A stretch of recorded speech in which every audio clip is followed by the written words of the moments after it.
Bismillahir Rahmanir Rahim. Alhamdulillah wassalatu wassalamu ala rasulillah. Ó kí ẹ̀yin olùgbọ́ mi alápọ̀nlé síbi ìjókòó wa títàlẹ́ òní.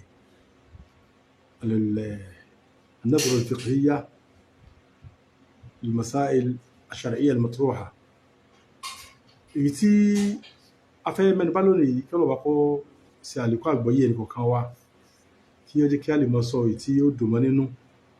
Òun náà ni ọ̀rọ̀ tí ó dìrọ̀ mọ́ ìkọ́nisílẹ̀ tá à ń bá lọ lẹ́yìn tí à ń ṣe àdúrà kó tó di pa tẹ̀síwájú pé kọ́lọ́ba kí ọ̀la gbogbo apáta gbogbo ìdílé aláyọ̀ kọ́lá wa kó ń bi ìjà kọ́lá kó ń bi wàhálà kó má jẹ́ kí ìjà ó ṣẹlẹ̀ ìbẹ̀rẹ̀ tàṣí pé ìkọ́nisílẹ̀ ó ṣẹlẹ̀ kọ́lọ́ba kí ó gbàdúrà wa yìí.